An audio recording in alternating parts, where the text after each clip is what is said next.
Od začiatku roku na našej škole prebieha nová veľká čitateľská súťaž. Ide o súťaž, kde môžu žiaci prečítať knihy, ktoré dostanú na výber. My sme sa pýtali jednej z organizátoriek tejto súťaže, učiteľky slovenského jazyka Ivony Havelkovej, ako prebieha táto súťaž.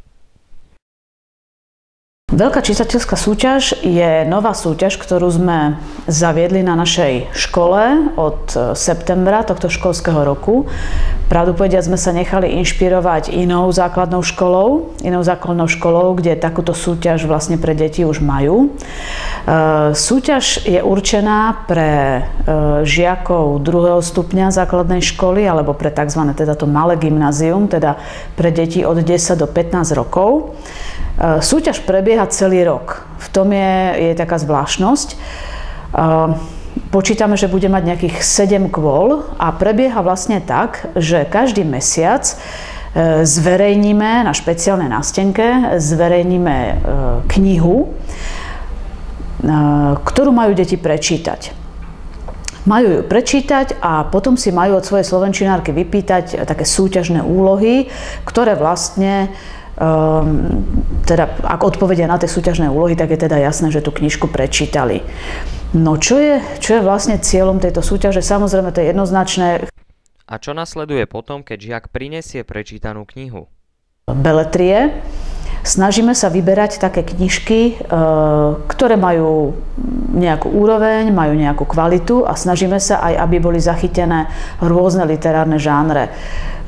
Aby tam boli knižky pre chlapcov aj pre dievčatá, aby tam boli aj historické knihy, aby tam boli sci-fi, fantasy, detektívka, rôzne. Musíme hľadať taký kompromis medzi kvalitou a takou, populárnosťou, putavosťou, aby teda tie deti si to vybrali, čo je celkom ťažké. No, prebieha tá súťaž teda celý rok a vyhodnocujeme ju po každom kole, koľko ľudí sa zapojí a reálne to odhadujeme tak, že nikto nebude taký. A čo nasleduje potom, keď žiak prinesie prečítanú knihu? Do najväčšieho počtu teda tých kôl a prečíta vlastne najväčší počet kníh. A čo nasleduje potom, keď žiak prinesie prečítanú knihu? Ak ten žiak prečíta tú knihu, dostane potom od svojej učiteľky sadu otázok, je to 5, 6, 7 úloh, ktoré musí písomne vypracovať a odovzdať. Tie úlohy sú zamerané jednak aj na obsah, aby sme videli, že naozaj teda to prečítal, vie, kto sú hlavné postavy, kedy, kde sa odohráva dej. Ale sú tam aj úlohy zamerané na analýzu textu, na vyslovenie názoru, na interpretáciu. Tie úlohy vlastne skúmajú, že či ten žiak teda porozumel tomu, ako tomu porozumel. Taktiež nás zaujímalo, ako žiaci vnímajú túto súťaž. Žiaci na tú súťaž reagujú zatiaľ tak rozpačito, je to nová súťaž a z nejakých tých povedzme 100-150 žiakov sa zatiaľ zapojilo len 15, čo je málo, ale stále pracujeme na propagácii tej súťaže. Ide aj o to, že nie všetkým sa povedzme páčia tie vybrané knihy, musíme ich presvedčiť, prečo je zaujímavé si prečítať aj takú knihu, ktorú by si možno sami neprečítali, z vlastnej vôle.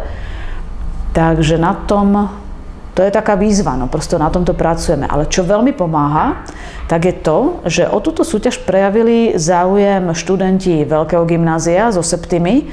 No a samozrejme, oni sa nemôžu zúčastniť tej súťaže, lebo oni sú iná veková kategória, ale prekvapivo prejavili záujem pomáhať mi s organizovaním tej súťaže, s vyberaním kníh, s prípravou tých súťažných úloh, otázok. A dokonca najnovšie vlastne plánujeme aj teraz v predvianočnom čase urobiť také stretnutie týchto mladých čitateľov, kde by práve starší gymnazisti, teda tí septimáni, urobili povedzme nejakú takú diskusiu o tých prečítaných knihách, že by sme vytvorili nejakú takú čitateľskú komunitu. Myslíme si, že keď sa tí ľudia stretnú, aj fyzicky sa spoznajú, proste, že ktorí to teda sme, ktorí čítame, takže vytvoríme nejakého takého spoločného ducha, že sa nám to možno aj takýmto spôsobom podarí trošku viac propagovať.